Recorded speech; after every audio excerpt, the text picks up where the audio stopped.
দলীয় সিদ্ধান্ত অমান্য করে তৃতীয় ধাপে উপজেলা নির্বাচনে অংশ নিয়ে বহিষ্কৃত বিএনপি নেতাদের মধ্যে ৯ জন বিজয়ী হয়েছেন। এদের মধ্যে রয়েছেন চেয়ারম্যান পদে ১ জন, ভাইস চেয়ারম্যান ও মহিলা ভাইস চেয়ারম্যান পদে ৮ জন জিতেছেন।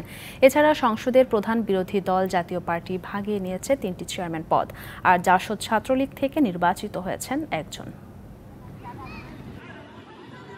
দলীয় সিদ্ধান্ত অমান্য করে তৃতীয় ধাপের উপজেলা নির্বাচনে প্রার্থিতা প্রত্যাহার না করায় গেল ১৫ই মে তৃণমূলের ৫১ নেতাকে দল থেকে বহিষ্কার করে বিএনপি।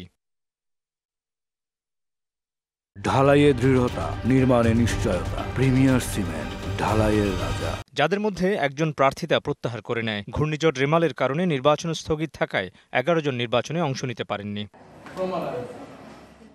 তৃতীয় ধাপে অংশ নেয়া ৩৯ বহিষ্কৃত বিএনপি নেতার মধ্যে রংপুরের গঙ্গাচড়া উপজেলায় চেয়ারম্যান পদে জয়ী হয়েছেন জেলা বিএনপির সাবেক সদস্য মোকাররম হোসেন সুজন। ৪ জন ভাইস চেয়ারম্যান, ৪ মহিলা ভাইস চেয়ারম্যান পদে নির্বাচিত হন বিএনপি থেকে বহিষ্কৃতরা।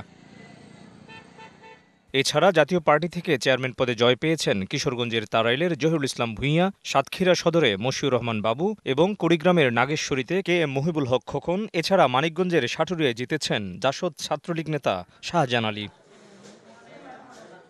Mohammad Hussain, DBC news, Dhaka.